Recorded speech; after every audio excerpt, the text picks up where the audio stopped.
Hi, everyone. Welcome back to the Change Your Mind podcast, where we explore personal development, spirituality, and science. I'm your host, Chris Ashley. I am really excited for my guest today. I have a psychotherapist who has come up with some really interesting techniques to help his clients, and I think we're all going to get a lot out of this conversation. I'm a big fan of therapy. I think everyone could use therapy at certain points in their life, so I'm excited for where the conversation goes. First, couple quick announcements. As always, head over to the links in the show notes. You're going to find a lot there. You'll find ways to connect with my lovely guest. You'll find ways to connect with me. You'll find ways to buy my book. It's called Change Your Mind to Change Your Reality. It was endorsed by Michael Beckwith, Bob Doyle, Marcy Shimoff, all of whom were on The Secret. It was endorsed by John Gray, who wrote Men Are From Mars, Women Are From Venus. So go check it out. You'll find ways to sponsor the podcast. And as always, this podcast is part of the Los Angeles Tribune Podcast Network. We are doing amazing things in the personal development realm. We have live events pretty much every month. All the other podcasts are amazing. Just come be a part of what we're doing. We're changing the world, and it's a pretty epic ride. All right, so with me today, I have Dr. Lloyd Glauberman. Did I pronounce your name correctly? I didn't even ask you. Lloyd Glauberman. That's amazing. Okay, look at that. So Dr. Lloyd is a Manhattan psychotherapist focusing on stress management and behavior change, anxiety, and mood disorders. His approach is centered around lifestyle management through an understanding of how timing and rhythm affect our core behavioral ecosystem, that is eating, moving, and sleeping. His newest project, the Lifestyle Intelligence app, is a cutting-edge vehicle that takes a unique psychoeducational approach to relearning, rebuilding, and maintaining harmony among these three core elements in order to catalyze positive change. Previously, Dr. Glauberman introduced Hypno-Peripheral Processing, or HPP, an audio technology that combines stress management with behavioral change. His unique hypno-storytelling approach allows individuals to effortlessly enter and utilize the hypnotic state, the psychological space between waking and sleeping, which is our most receptive state. I'm excited by that bio. Welcome. I'm so happy you're here. I appreciate being here, and thank you for that wonderful introduction. Absolutely. So I always start my shows off the same way, and that is by asking my guests, what is your origin story? So what is it that made you want to be a psychotherapist to begin with? And then two-part, what made you develop your own approaches? That's interesting. My initial escapade into what I'm going to do when I got older was initially focused on being a drummer in a rock and roll band. Love it. But like most of us who were in that business, that didn't work out. And during that period of time, I had just graduated college, and I got a job working as a psychiatric attendant at the Massachusetts Mental Health Center. I was walking down the street, I saw a building, I walked in, I asked whether there was anybody I could speak to about whether there were any jobs available. I walked to a door, spoke to a woman. I said, are there any jobs available? And she said, when can you start? Wow. Seriously, that was meant to be. I said, what? Excuse me, but you don't even know my name. She says, we need people here. Okay. Wow. So I got this job, and it turned out to be a first-class institution with individuals from Harvard Medical School doing their internships and residencies there. So it was a high-end mental hospital. While I was there, I got some good feedback. Hey, you might be pretty good in this business, something I never thought about up until then. Wow.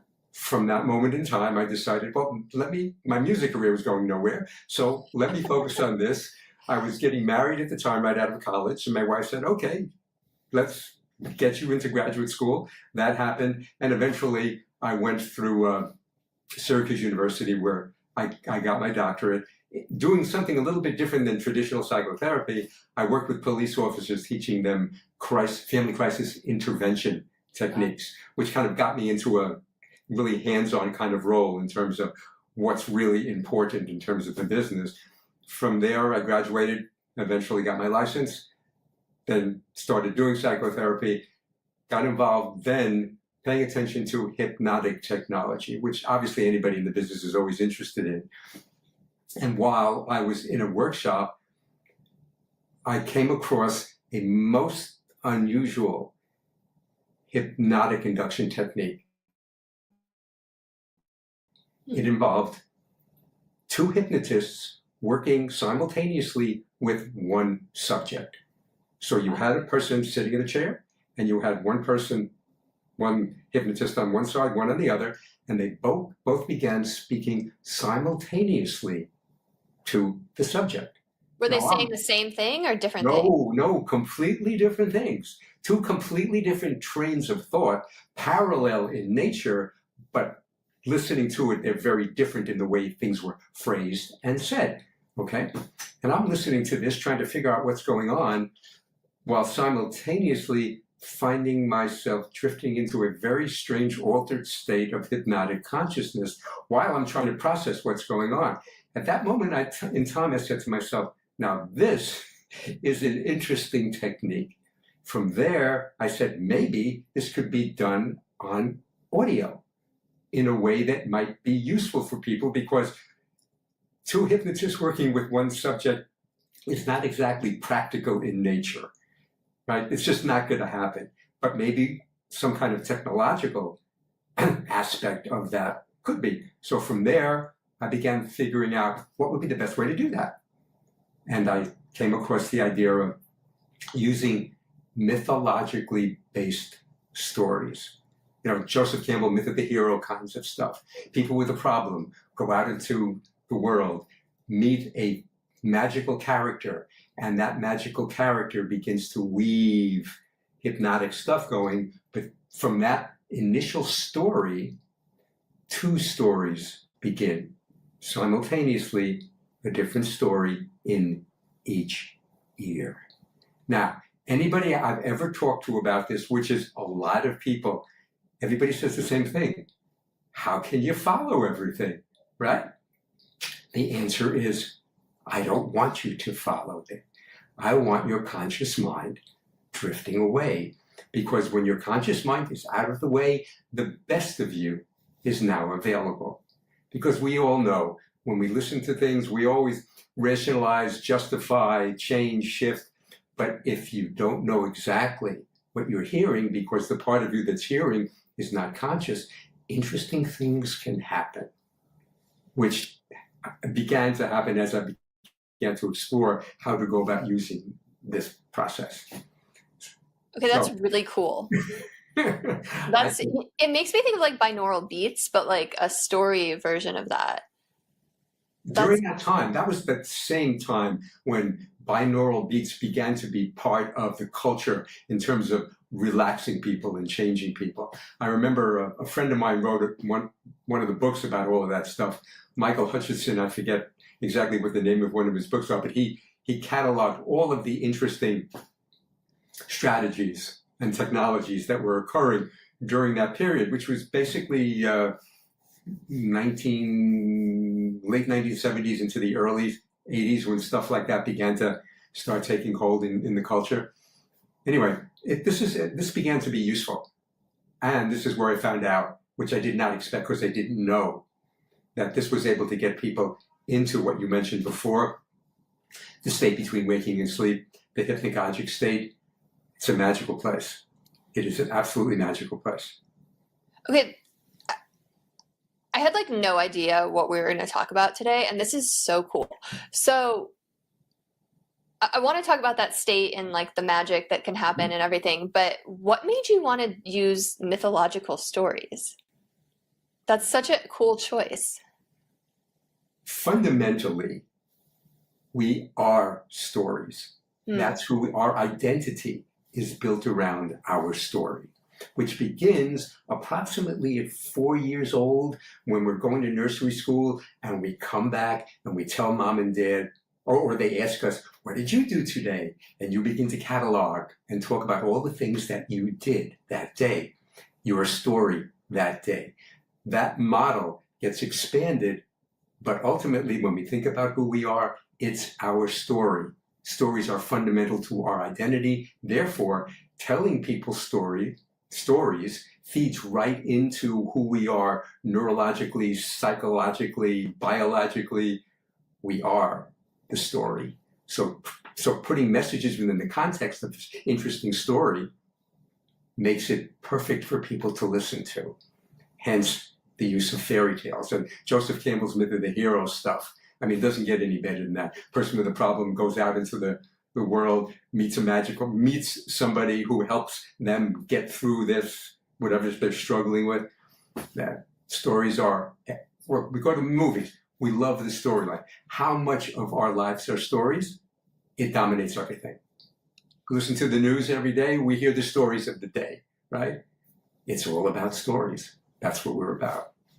The whole Joseph Campbell thing makes me think. I got my undergrad and graduate in creative writing. Oh, wow, okay. And yeah, I'm a writer, but they told us I can't remember the exact number, but there's only been like 23 stories ever created. And it's like every story is like a version of that. Yeah. 23 themes? Yeah, like the Joseph Campbell, like you were just saying, like, you know, person loses their father and goes on a quest or, you know, whatever. As you know, like Star Wars was based on all that too. Okay, so I know a lot about like, you know, hypnosis and getting put into that like theta brainwave state between sleep and wake. And there's a lot you can do there. And I'm trying to imagine like, you know, I'm assuming you want people to make some kind of change or some kind of like become aware of something in that state. Are they able to do that with these stories kind of like in their ears? Like that's what I'm like confused about. The answer is yes. Okay. Let me give you an example from early on. That individual who I mentioned before, who had written a whole bunch of books, he did workshops with all of these kinds of technologies, mine and a whole bunch of other things. And he invited me to one of them so I could see what he was doing and how he was talking about it. And part of the workshop was everybody in the group, I think there were 15, 20 people, all had an opportunity to listen to one of my programs. And it was a self-esteem program, obviously. Everybody knows what that's all about, making you want to feel better about yourself. So the messages were all constructed around that theme. So at the end of listening, everybody took their headphones off, and Michael asked people to comment on what their experience was like and what they thought about what just happened. So people one by one said some stuff. A lot of people talked about how relaxed they were and all the things that you'd want to hear about something that you wanted to get people into that state. And then Michael said, oh, is there anybody else who wants to say something? And then there was a woman in the back who then stood up and said, you know, that was the most relaxed I ever felt at any moment in my life. Wow. No, but that wasn't the good part. The good part was she says, oh my God, this is the first time I've ever spoken in a group like this. At which point I almost fell down. Like here she that gave me goosebumps. That was one of the messages in the program was speak up. And that's exactly what she heard and processed without having any conscious awareness of it. And this is a habit that she had of not speaking in groups and avoiding it for her entire life. She heard this one time and boom, she stood up and said, oh my. And that I said to myself, okay, because this was early on when I was doing this stuff. I said, okay, Lloyd, I think we're onto something here. Yeah, that's super, super cool. So are there like subliminal messages within the stories, like woven in? Is that what you're gonna? Great question. Okay. Not subliminal, because subliminal means below the threshold of conscious awareness. Okay. So the concept that made the most sense was peripheral processing. You're hearing different stories, and what I do is I tend to cross things over so that messages are marked out so that at any moment in time you will hear a very short, direct message without both stories going on simultaneously. So I structure them into the stories. Well, obviously, people are listening. Oh, wow, this is like brain control here. Every suggestion is positive. Every suggestion is general, so that you have a choice as to how you want to process this information, these ideas, these suggestions. Simultaneously, you're getting really relaxed, because we had people measure listeners using EEG machines, right? They went into that state, they stayed there. So we had scientific evidence to prove that they were in the hypnagogic state. But if you're really tired and you listen to one of my programs, you're going to go to sleep. You're going to actually fall asleep because your brain's going to say, yeah, these are really interesting, but we really need you to go to sleep right now. But people who are not really fatigued, they listen to these, they go into a different place. And by the way, you get really relaxed, or you get the combination of the learning part of it, the suggestions for positive changes, the way you think, feel, and act. But you also get into for people like myself who flunked meditation 101, I wasn't very good at that. So I stopped doing it. This is for people, if they want to use it as a stress management tool as well, it'll get you relaxed in a way that's productive. They're about 25 minutes long, these programs. It's like a perfect length of time. And isn't it so important, like, to just even take 15, 20, 25 minutes to just like bring your parasympathetic nervous system, like come down into that and just let go of the stress of it. I couldn't agree with you more. The world is so full of information, but simultaneously full of distractions, that people just don't appreciate the simple things that are essential to managing your life well, right? You would think, I grew up in the 50s and the 60s, right? When we didn't have very much information. Nutrition meant you had enough to eat. Sleep was something you did so you didn't have to take a nap in the middle of the afternoon, and exercise was something you did in gym. There was no model of reality that we're all used to now.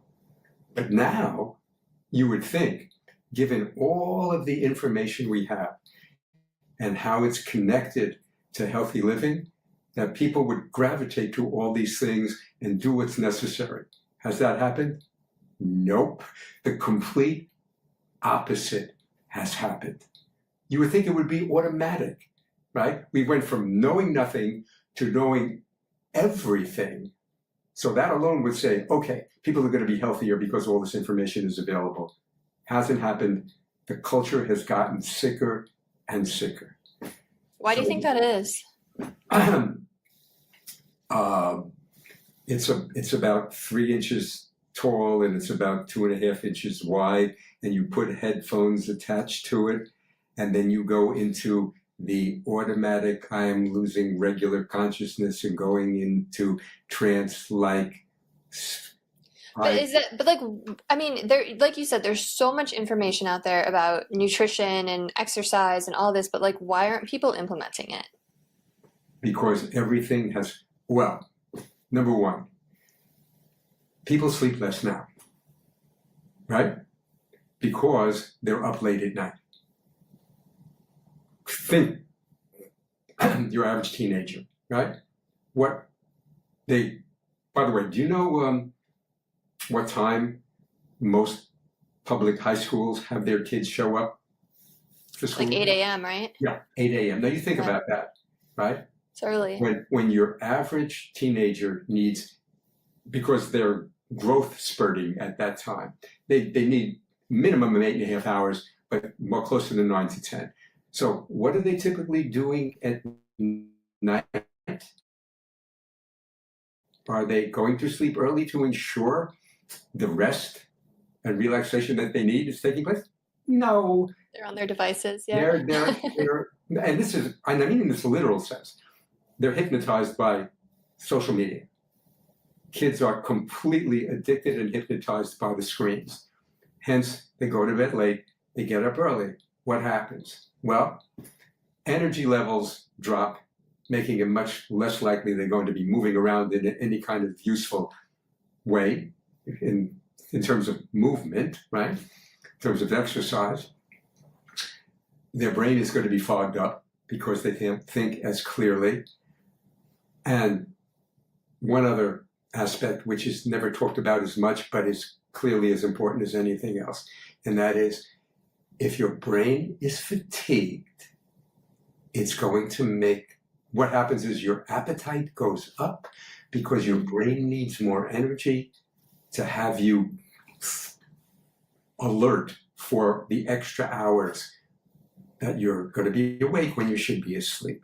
Totally. So everything that can go wrong will go wrong. So you have all of these kids right now in a petri dish for serious disease beginning to take place at that early stage.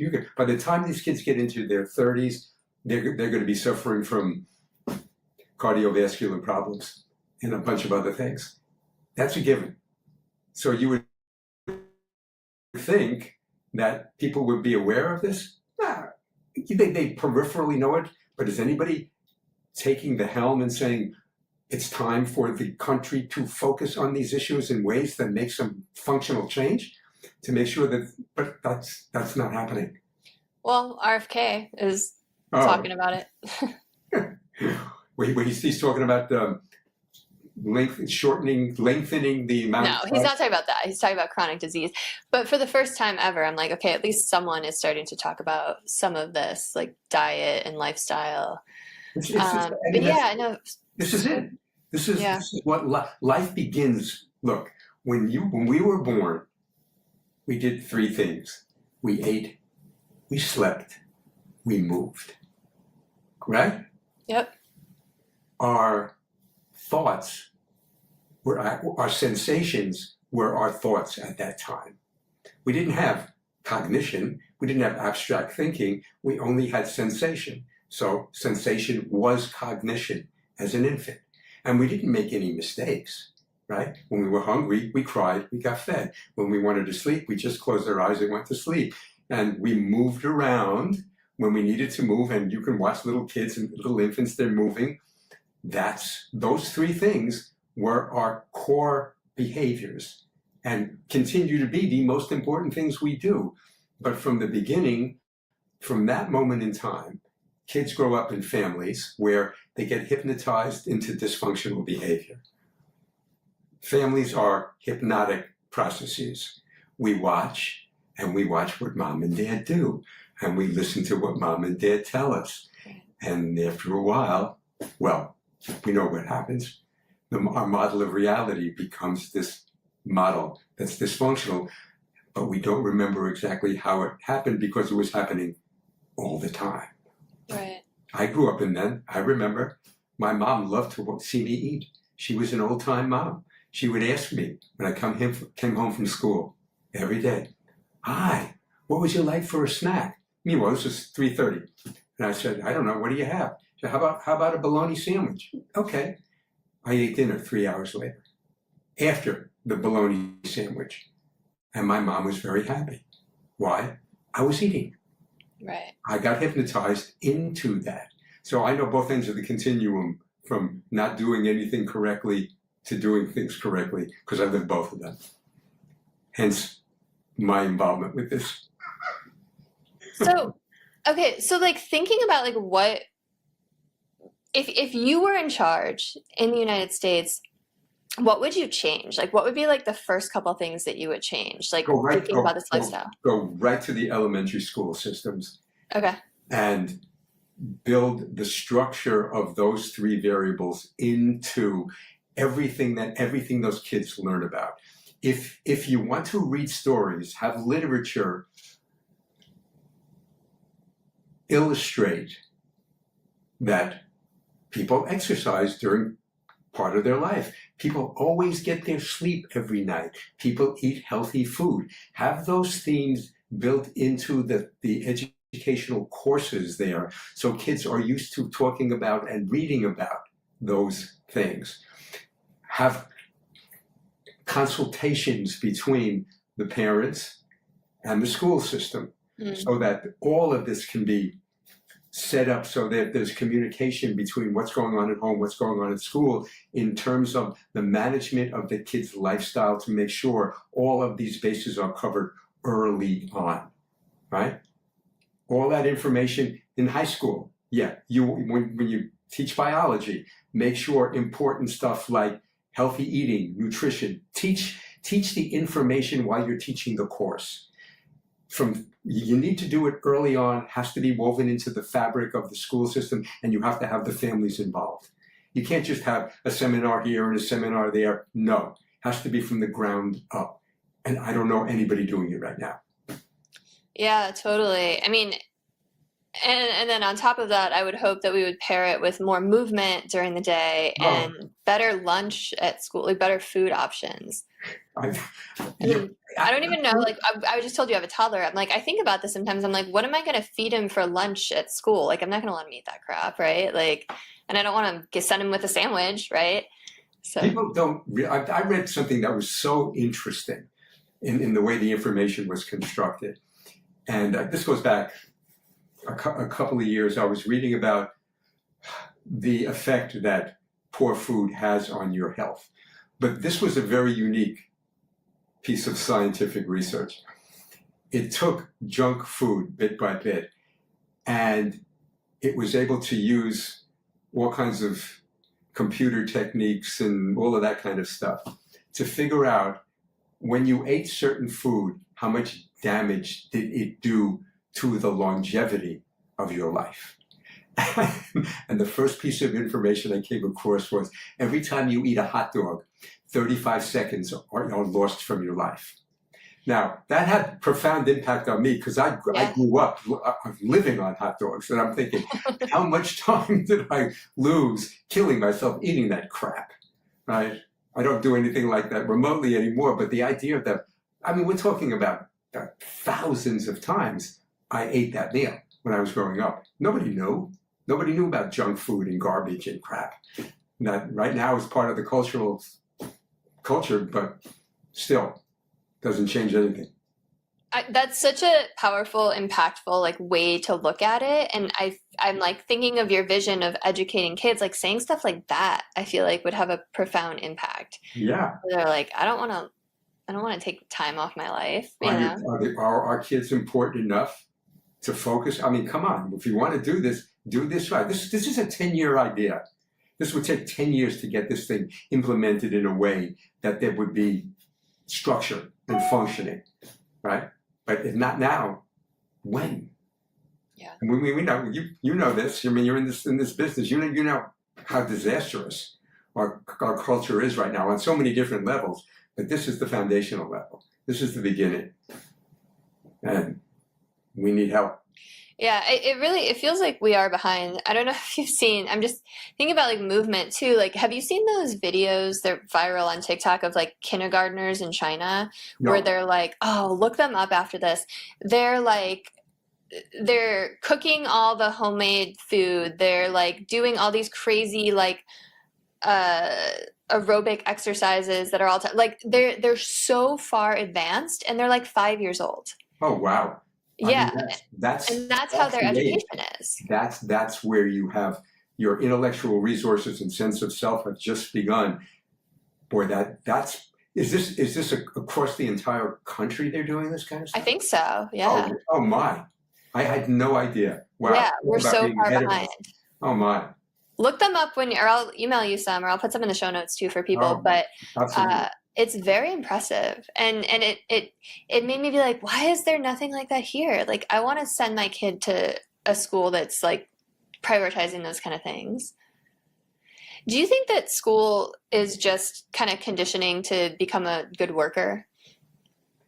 Well, I mean, if the school is set up correctly, and you have certain responsibilities and you understand them, and you're enjoying what's going on, that model of reality for that environment clearly is going to be instrumental in how you go forward. School is, I mean, you need schools, you got to have schools, so you want to do it right. So kids are taught the right kind of stuff, and kids get an opportunity to feel good about themselves in addition to learning the other stuff, which is critically important, how to take care of yourself. And you were talking about gym and what you can do and stuff. I mean, all of those things have to be woven into the fabric of early childhood education, then through high school. So by the time you get out, you've got a functional model of reality about how to live your life. And how good would that be? It's so sad and frustrating that it's not like that. Yeah. And dangerous.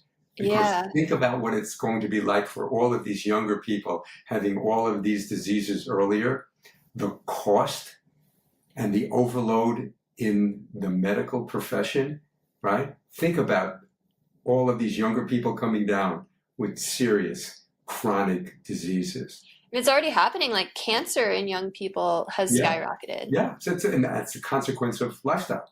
Yeah, nothing else. Absolutely. So shows like you are really important. It's lifestyles, all the things you mentioned, and I think also stress too, right?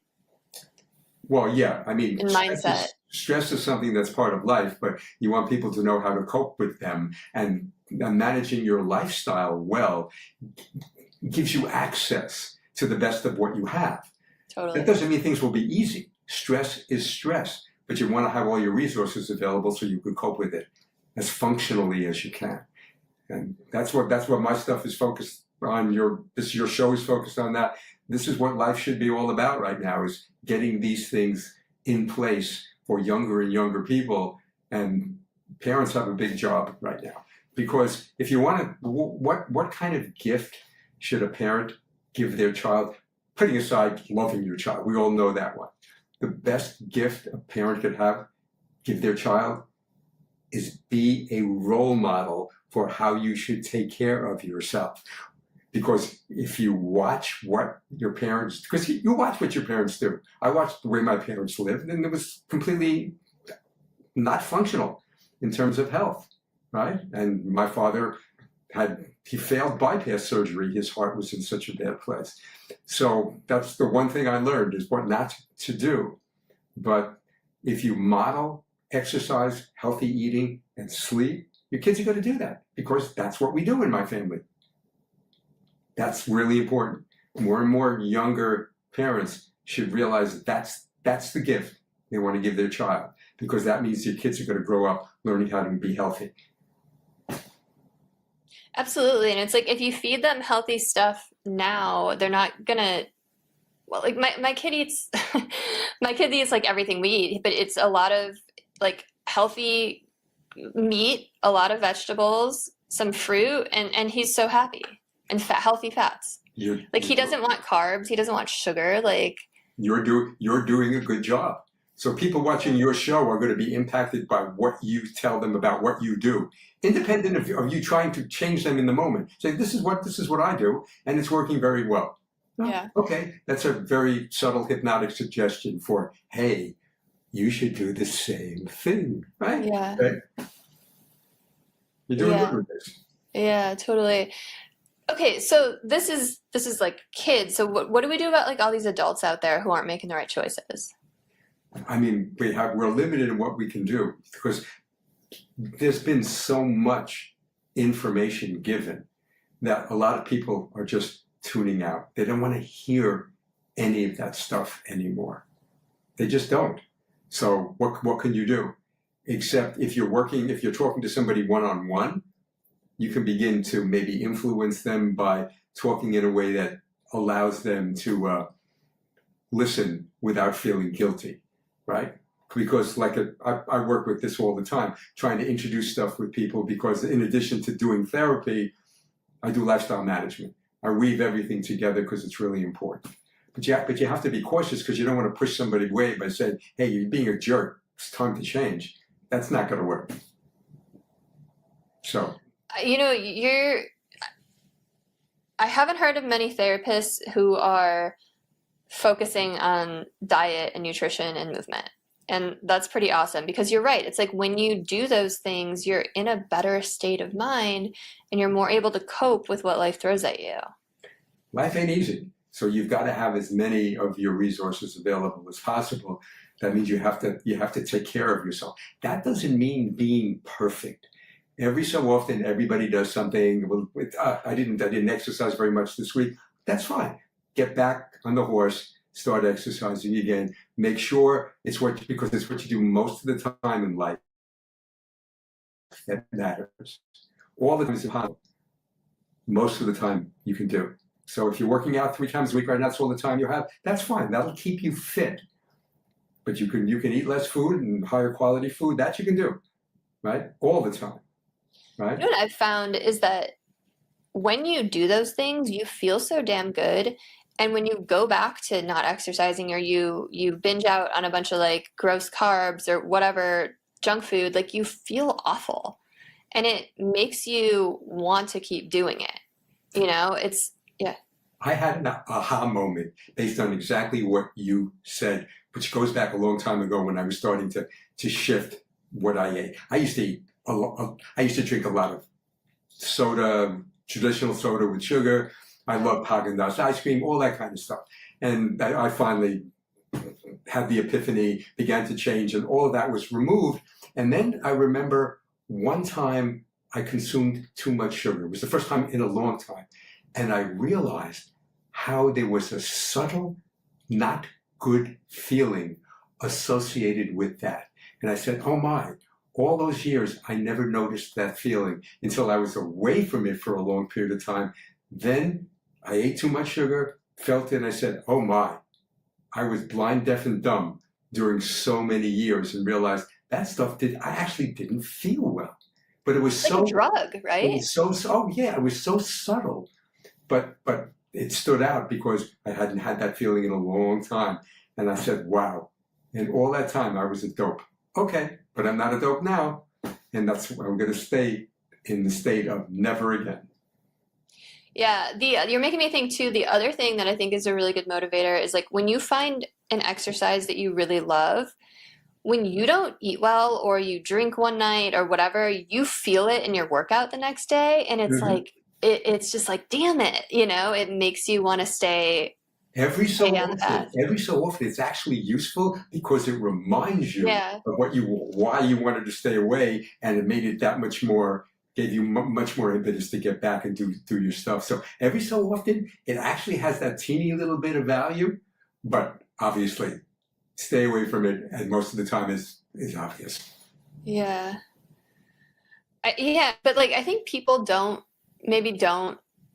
listen to all the advice because they're like, well, I just want to like go have fun, or I want to like live my life, and they just don't know how much better they could feel because they haven't tried it. I'll start tomorrow. I'll get to it. I know it's important, but yeah, most people are in that place where, especially if you're not satisfied with other things in your life, you're always looking for things to make you feel good. I mean, alcohol is the obvious choice for most people, or really stupid drugs. But you've got to get to a point where you say to yourself, my life is this important, and it's time.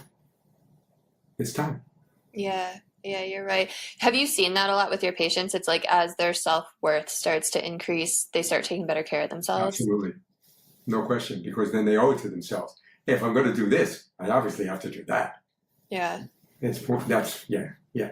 Hopefully there'll be enough folks like yourself doing podcasts and talking about this and having enough of a population listening so you can make an impact. And that's a good feeling.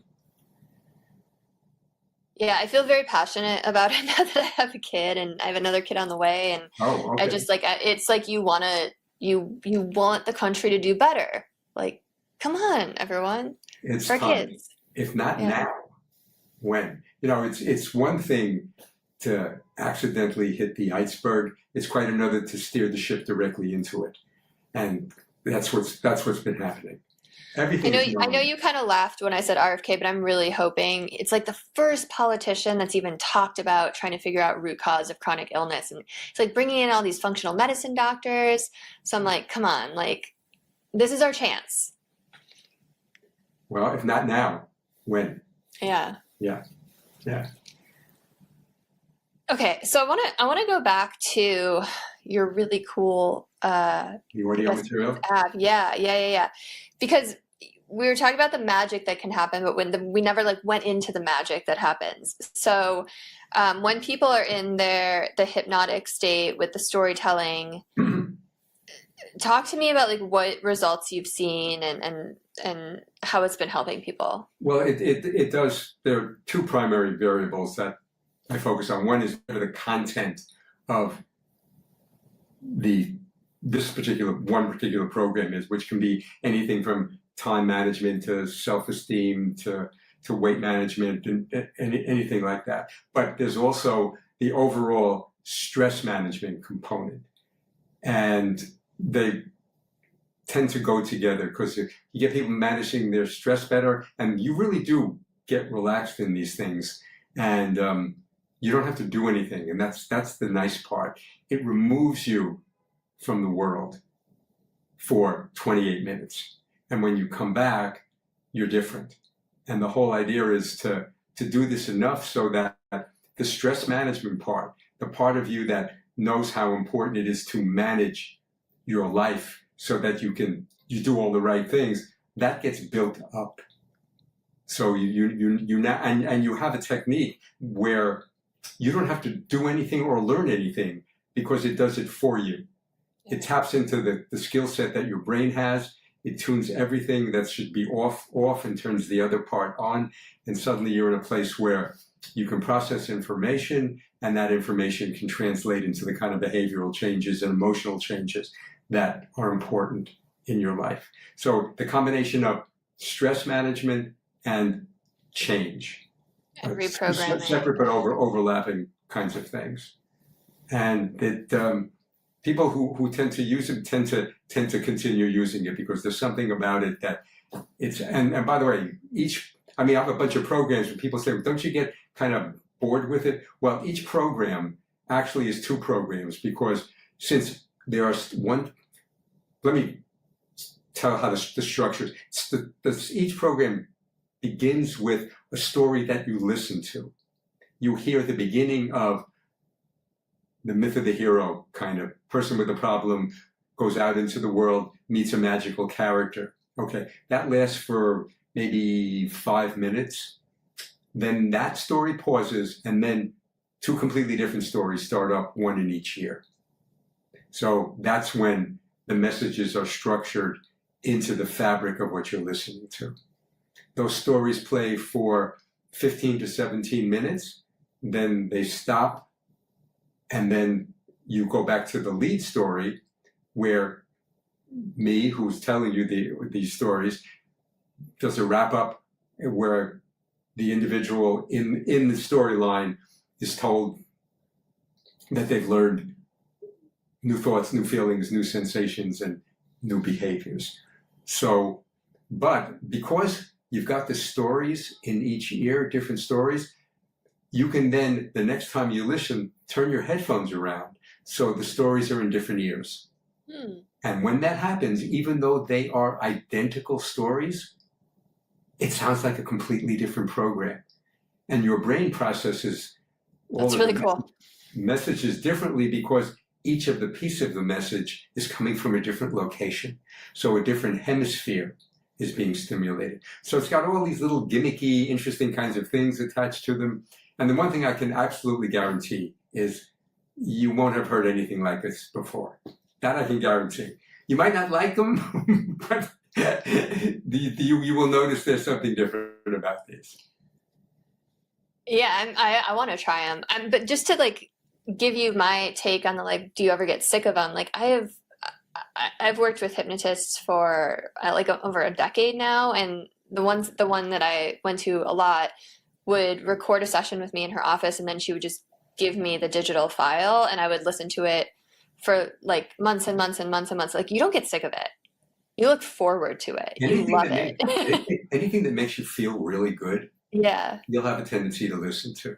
Yeah. And if you have a bunch of different, but by the way, the app that I have is structured so that all of the HPP programs that we are now talking about are available, in addition to me talking like I'm talking to you about the importance of all of these eating, sleeping, moving issues, which are done in 3-minute bits, one a day. So everything is combined together so that all aspects of your brain functioning and mind functioning are stimulated. It's a nice way of putting things together. Yeah, sounds like a really useful app. You know what else too? I bet is just really good for people to just unplug for 28 minutes and turn the phone on. There's no question about that. Yeah. And especially when you don't have to do anything. You don't have to. Nobody's telling you to breathe, and nobody's telling you to do this. No, just put the headphones on, zone out, and believe me, you're going to zone out. Is it true that even if you do fall asleep to it, your subconscious still kind of gets the messaging? That's a interesting and difficult question to answer. My guess is probably not the way we would like it to be, because once you go to sleep, your brain is really functioning to pay attention to itself, because there's so many different things that have to happen. Hence, it's not as interested in what's going on outside as it is focusing on things like cleaning itself and all the other storing the memories from the day and stuff like that. Yeah, so my guess is probably not, but the in-between state, that's magical space. Yeah. That's magical space, yeah. So you focus mostly on creating change. Uh-huh. Do you ever have patients that have so much trauma, or they've like have so many like emotions they've like pushed down that it's hard for them to like even have those kind of breakthroughs? Absolutely. At which point, obviously, there's things that have to be done first, and that is, how can we help them? You don't get cured from trauma, but you learn to cope with what those memories are so that your life can continue in a meaningful way. And there are ways to take some of the sting out of it so that those healing processes can take place. Nothing disappears completely, because that would mean you would have had amnesia for what went on, and that doesn't happen. But there are obviously different ways to help with trauma. That's what you would want. This would be a sidebar to that being the primary thing, obviously. Well, I think I would hope all people want to make meaningful change in their life, right? Like as humans, we are designed to grow and expand and change. And most people don't know what they're capable of.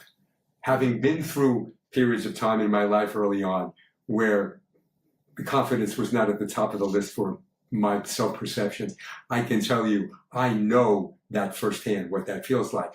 So, and one thing I know is we're all more alike than we are different. So everybody has a little bit of that, but when you help them understand what they're capable of and suddenly identify with it, that's the magical moment in therapy.